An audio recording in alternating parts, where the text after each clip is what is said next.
Bilang isang ina, hindi natin matitiis ang ating pamilya na nakikitang nahihirapan sa buhay. Handa mong gawin ang lahat upang mabigay sa kanila ang buhay na deserve nila. Ito ang kwento ng isang nanay na OFW na lahat ay handang gawin at tiisin upang magkaroon ng marangyang buhay ang kanyang mga anak.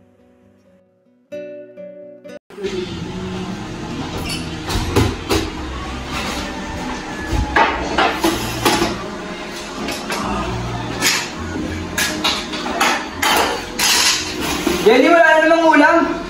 Wala na ulam eh. Sakto lang yung naluto ko kanina. Yung baka ito, walang kwenta.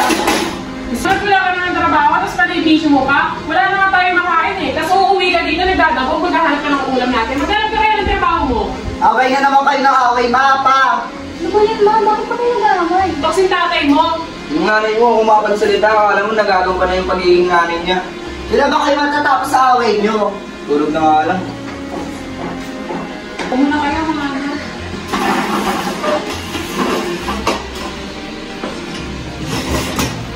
Sorry mga anak, yung tatay mo kasi palibisyo eh. Wala na tayong pera. Hindi ko alam kung tayo kuha ng pagkain natin kasi gusto mo sa school. Wala yan, ma. Nangyayari namin. Magpasensya mo na sa lahat kami nag-aaway ng tatay mo, alam mo na yung buwan na din lang na sa akin. Ay, saan, ma? Mars, kamusta ka na? Okay lang, ikaw ba? Okay lang, medyo problemado lang sa buhay. Ako nga rin, problemado din ako. Mars, sasabihin sana ako eh. Ano yun? Baka pwede makahiram ng pera kasi pambahan ng mga anak ko. Wala kasing trabaho si Robin. Pero di siya pa yung nakabupang. Alam mo ba? Titignan ko, Mars, ito yung sandaan. Ano na kasi sumali ako yung gusto ko sa akin. Okay na to, Mars. Pambahan na ng mga anak ko. Alam mo namang ang hirap pumalap ng trabaho dito sa lugar natin. At alam mo naman na hindi ako nakapag-aral. Ang hirap pumasok sa trabaho pag hindi ka lang nakapagtapos ng pag-aaral. Oo nga, Marcia, ang hirap talaga makahanap dito sa Pinas. Alam mo ba yung pinsan ko, inaaya niya ako mag-OFW. Kaso lang, hindi ko maiwan yung anak ko kasi maliit pa. Tapos ayaw rin ako payaran ng asawa ko. Ganun ba, Mars? Ikaw ba? Parang gusto mo? Pag-iisipan ko muna, alam mo rin naman na ayoko rin mawali sa mga anak ko. Pero siguro maintindihan din nila ako pag ginawa ko to para sa kanila. O basta, pag gusto mo pero parang akong kwento ko sa pinsan ko. Sige, salamat Mars. Salamat, Mars. Pagkatapos ng napakaraming pag-iisip, napagdesisyonan ni Jenny na subukan ng pag-OFW. Handa siyang gawin ito kahit na mahirap para sa kanya ang mawalay sa mga anak.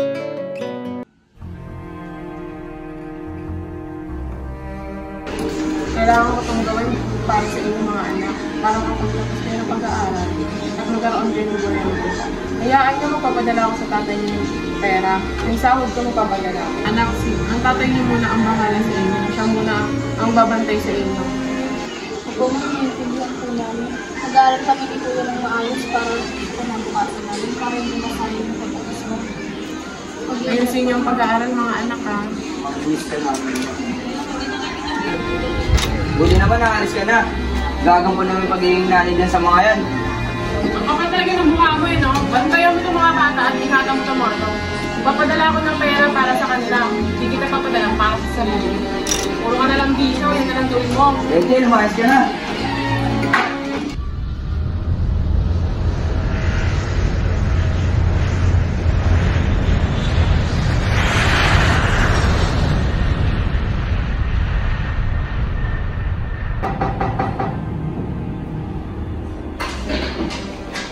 Oh, hi. Nice to meet you.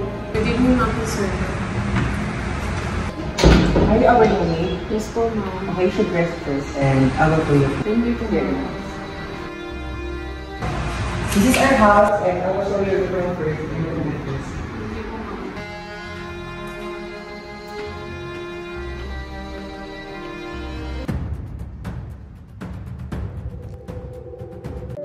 Naging maayos ang unang 3 buwan ni Jenny sa Hong Kong. Masaya niyang nakaka-video call ang kanyang mga anak at maayos ang pakikitungo ng mga amo niya sa kanya. Ngunit, liwas sa kaalaman ni Jenny, dito na pala magsisimula ang buhay impyerno niya. Uy, Mars, alam mo ba yung anak ni Ano, bitos na kayo na. Ayun, nako. Laging gabi umuwi yun. Sabi ko na nga ba, mabubuntis sino maaga yan.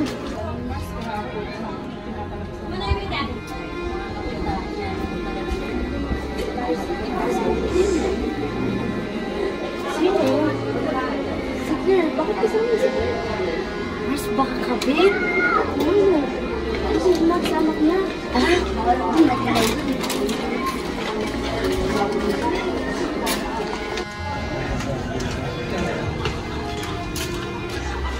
Uy, Kim! Bakit po? Sasabihin ko na sa'yo. Ipasok po kayo. Ano po ba yun?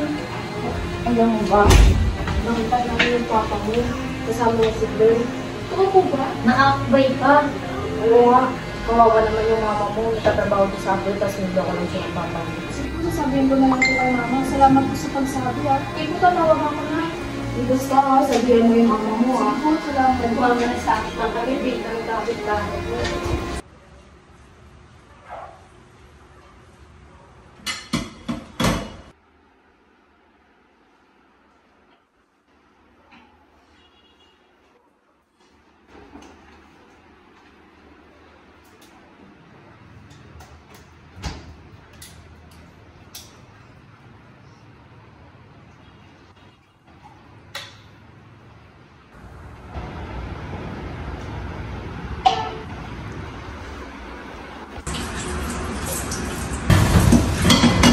What are you doing? Stop it, sir!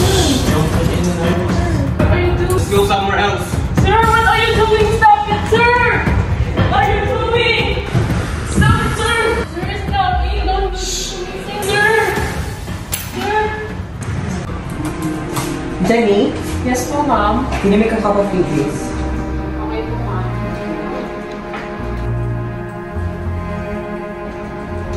Thank you. I have something to tell you. What happened? Mom, sir Colin harassed me. He touched my body and tried to rape me. Is that true? Paul! Come back here! What happened? What is talking about? You have asked me! That's not true. She tried to seduce me. What? Are you serious? Come back here. I will show you what I'm doing. You're a whore? Stop it!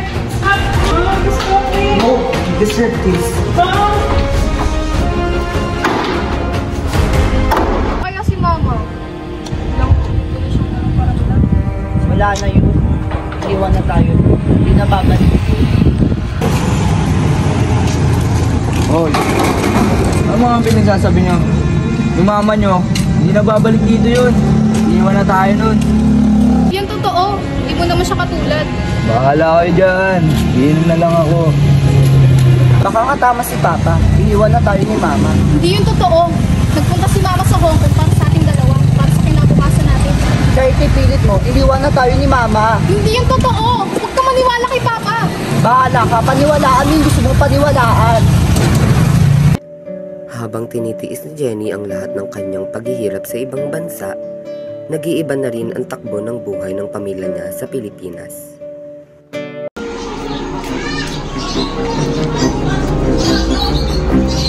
Wait, tol, si Rayo. Uy, tama na natin doon. Opa. Brad, ano? Pasok ako pa, may bawal. Ano pumasok pa? Iiwan na tayo.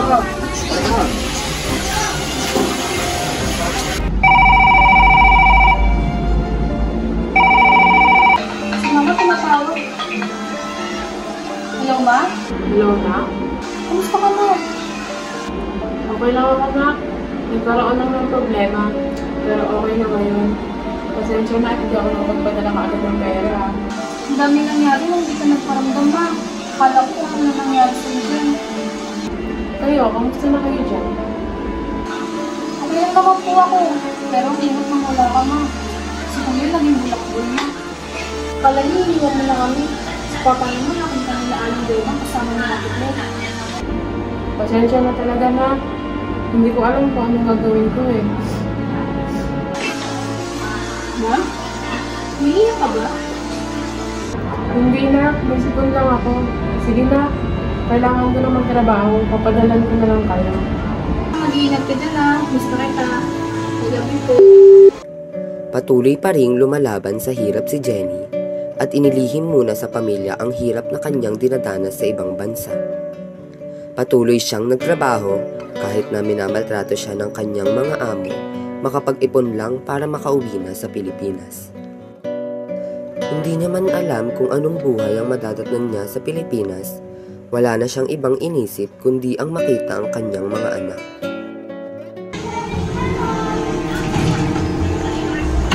Mama, nandito ka na pala. Namiss kita. Oh, ba't bumalik ka pa? Hindi naman ganyan anak dati ah. Ano yan? Dahil ba sa mga kaibigan mo yan? Hindi nyo alam yung pinagdaanan ko doon. Pinilestyo ako ng amo ko.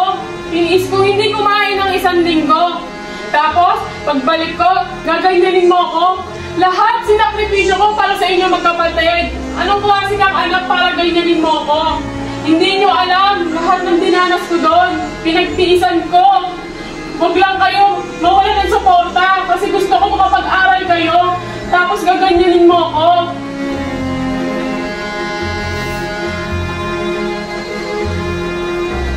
Sorry, ma.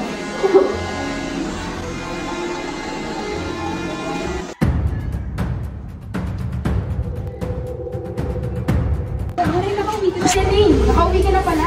Nasaan yung player na yan? Tara, samahan niyo ako. Pupuntahan ko lang yan. Tara. Tara, di.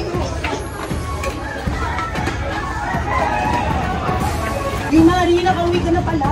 Huwag mo akong mare-mare. May isang tanong ako sa'yo. Palangkain mo ako. May relasyon ba kayo ng asawa ko? Relasyon? Oo, relasyon. Querida, kabet. Number 2, mistress, relasyon. Jenny? Huwag mo ako ma-Jenny. Sagutin mo yung tanong ko. Are you fucking my husband?